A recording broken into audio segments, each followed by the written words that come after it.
Wednesday in the Octave of Easter. A reading from the Acts of the Apostles. Peter and John were going up to the temple area for the 3 o'clock hour of prayer, and a man crippled from birth was carried and placed at the gate of the temple called the Beautiful Gate every day, to beg for alms from the people who entered the temple. When he saw Peter and John about to go into the temple, he asked for alms. But Peter looked intently at him, as did John, and said, "Look at us." He paid attention to them, expecting to receive something from them. Peter said, "I have neither silver nor gold, but what I do have I give you. In the name of Jesus Christ the Nazarene, rise and walk." Then Peter took him by the right hand and raised him up, and immediately his feet and ankles grew strong. He leaped up, stood and walked around, and went into the temple with them, walking and jumping and praising God. When all the people saw him walking and praising God, they recognized him as the one who used to sit begging at the beautiful gate of the temple, and they were filled with amazement and astonishment at what had happened to him. The word of the Lord. The responsorial psalm. The response is, "Rejoice, O hearts that seek the Lord." Give thanks to the Lord, invoke his name. Make known among the nations his deeds. Sing to him, sing his praise. Proclaim all his wondrous deeds. Rejoice, O hearts that seek the Lord. Glory in his holy name. Rejoice, O hearts that seek the Lord.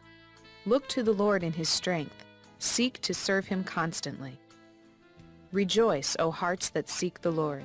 You descendants of Abraham, his servants, sons of Jacob, his chosen ones. He, the Lord, is our God. Throughout the earth his judgments prevail. Rejoice, O hearts that seek the Lord. He remembers forever his covenant, which he made binding for 1,000 generations, which he entered into with Abraham, and by his oath to Isaac. Rejoice, O hearts that seek the Lord. A reading from the Holy Gospel according to Luke. That very day, the first day of the week, 2 of Jesus' disciples were going to a village 7 miles from Jerusalem called Emmaus, and they were conversing about all the things that had occurred. And it happened that while they were conversing and debating, Jesus himself drew near and walked with them, but their eyes were prevented from recognizing him. He asked them, "What are you discussing as you walk along?" They stopped, looking downcast. One of them, named Cleopas, said to him in reply, "Are you the only visitor to Jerusalem who does not know of the things that have taken place there in these days?" And he replied to them, "What sort of things?" They said to him, "The things that happened to Jesus the Nazarene, who was a prophet mighty in deed and word before God and all the people. How our chief priests and rulers both handed him over to a sentence of death and crucified him.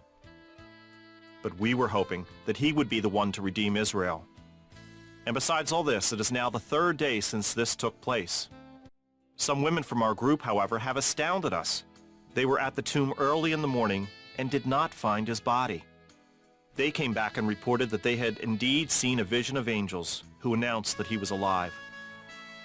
Then some of those with us went to the tomb and found things just as the women had described, but him they did not see." And he said to them, "Oh, how foolish you are! How slow of heart to believe all that the prophets spoke!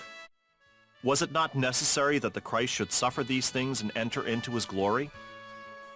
Then, beginning with Moses and all the prophets, he interpreted to them what referred to him in all the scriptures.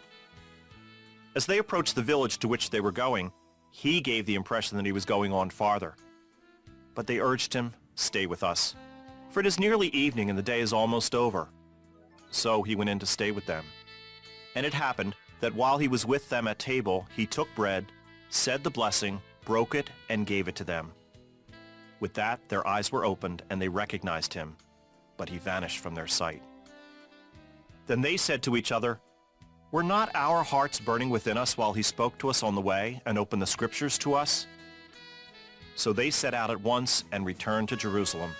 where they found gathered together the 11 and those with them who were saying, "The Lord has truly been raised and has appeared to Simon." Then the two recounted what had taken place on the way and how he was made known to them in the breaking of the bread. The Gospel of the Lord.